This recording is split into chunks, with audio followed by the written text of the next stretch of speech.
যে লিবিয়া নির্যাতন না দেখছে সে বুঝবো না। আমাদের প্রতি রাইতে নিয়ে এরকমভাবে লিবিয়ার রাত ৩টার সময় উঠাইয়া মারতো, সেই সময় বাংলাদেশের ৭টা সকাল ৭টা পুরো আমার দাগ আছে ভাই। যদি আপনাদের এখানে এয়ারপোর্ট না হইতো আপনাদের খুইলা দেখাইতে পারতাম। ওরাই মারবে কইতাছে তোর দালাল টাকা চাইতেছে, তোর দালালের টাকা দে, বাবা মারে টাকা দিতে বল। বাবা মাইরে বলতাছে ওইদিকে তোর ছেলের মাইরা সমুদ্রের ভিতর ফেলাই দিমু। দিনের ভিতরে সপ্তাহের ভিতরে 4 দিন খাইতাম, 3 দিন না খাইয়া থাকতাম ভাই। লিবিয়ায় আমাদের মতো এরকম ভাত নাই, সব খবজা, এরকম খবজা সাইজ। আর পানি যা দিত, পানি খাইলে শরীর পচা যাইতো, শরীর দেয়া এসাসিয়া খাউজানি চুলকানি হইয়া গোসল নাই, আদি নাই, কিছুই নাই ভাই।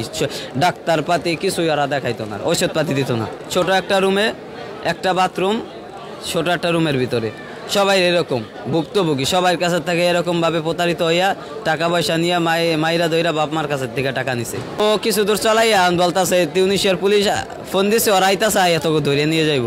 আল্লাহ জানে, আল্লাহ ভালো জানে ও বাইচা আছে না মারা গেছে। আমাদের বাংলাদেশি নাম ইয়াসিন। এরকম অবস্থা ওরে রাইখা আমরা 6 জনে হাঁটছি। আমরা গ্রামের মানুষ, সহজ সরল মানুষ।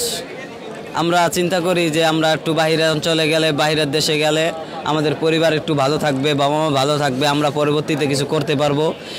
এই চিন্তা ভাবনা কইরাই আমাদের গ্রামে আগে কিছু লোক গেছে এরকমভাবে, কিন্তু ওই দালালে নেয় নাই, অন্য দালাল নিছে, অন্য সিস্টেমে গেছে।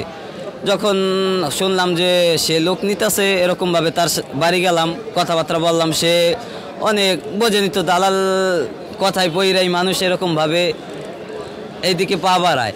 তারপরে কি করলো, অনেক সুন্দরভাবে বললো যে এরকমভাবে বিমানে তোমারে পাঠাই দিব, এরকম ট্রানজিট হবে। আগে তো কখনো আমরা বাইরের অঞ্চলে যাই নাই, বোঝে নিত এয়ারপোর্ট সম্পর্কে, টিকিট আদি সম্পর্কে অত কিছু বুঝি না ভাই।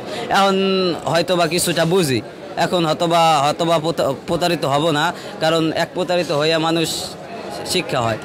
তারপরে কি করলো, সে তাকে টাকা বললো 13.5 লাখ টাকা দিবা, তোমাকে আমি ইটালি পৌঁছাইয়া দেবো বিমানের ট্রানজিটের মাধ্যমে। এক দেশে নিব, ওই দেশের থেকে বিমানে করে তোমার ইটালি পৌঁছাই দিব।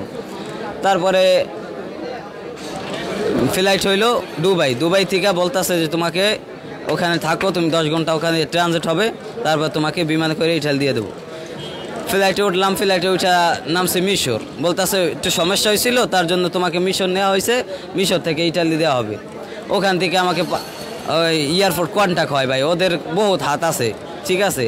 ওইরকমভাবে আমাকে লিবিয়ার ভিতরে পাঠাই দিছে, ওদের লোক আছে লিবিয়ায়, ওই লোক দিয়ে আমাকে উদ্ধার করছে লিবিয়ার এয়ারপোর্ট থেকে। বেনগাজি এয়ারপোর্ট ভাই, কোনো নিয়মকানুন নাই, কোনো আইন নাই, পুলিশ নাই, ওই দেশে কোনো সরকার নাই।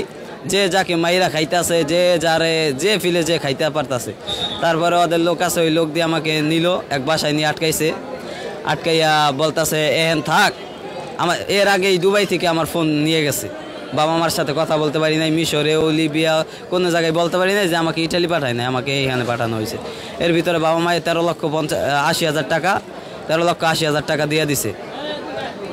তারপরে কিছুদিন যাওয়ার পরে লোক দিয়ে আমাদের মারা শুরু করছে, বলতেছে টাকা দে, তোর বাবা মায়ের দিয়ে টাকা আন, টাকা চাওয়া, তারপরে তোকে এইখান থেকে বোর্ডের মাধ্যমে লিবিয়া পাঠাই দেবো, স্পিরিট বোর্ডের মাধ্যমে লিবিয়া পাঠাই দেবো।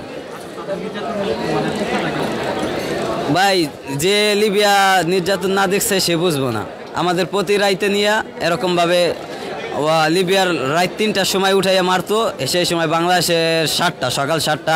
বাবা মায় জানে সকাল 7টায় থাকে, ঘুমের থেকে উঠবো, ওই সময় নিয়ে ফোন দিয়া হোয়াটসঅ্যাপে ভিডিও কল দিয়া মানবিক নির্যাতন করছে ভাই। এখান দিয়ে পুরো আমার দাগ আছে ভাই। যদি আপনাদের এখানে এয়ারপোর্ট না হইতো আপনাদের খুইলা দেখাইতে পারতাম। এখান দিয়ে পুরা কালা হয়ে গেছে পিছের সাইড, প্রতি রাইতে নিয়ে মারতো। এটি বাঙালি রে ভাই, ওদের লোকই আছে, এজেন্ট আছে বাংলাদেশে, লিবিয়ায় বাঙালি। ওরাই মারবে, কইতাছে তোর দালাল টাকা চাইতেছে, তোর দালালের টাকা দে, বাবা মায়ের টাকা দিতে বল।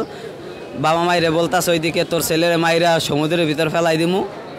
এরকম ভাই বহুত দিন নির্যাতন করছে। এদিকে বাবা মায় তো আগে জায়গা জমি গরু ছাগল বেচা 13,80,000 টাকা দিছে।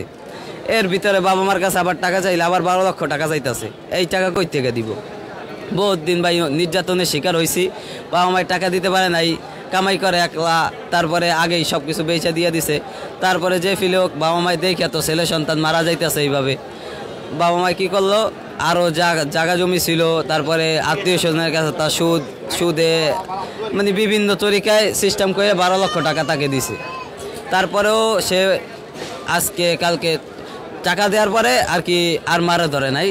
টাকা দেওয়ার পরে ওই রকম দিনের ভিতরে সপ্তাহের ভিতরে 4 দিন খাইতাম, 3 দিন না খাইয়া থাকতাম ভাই। লিবিয়ায় আমাদের মতো এরকম ভাত নাই, সব খবজা, এরকম খবজা সাইজ। যারা আরবে গেছে তারা বুঝবো।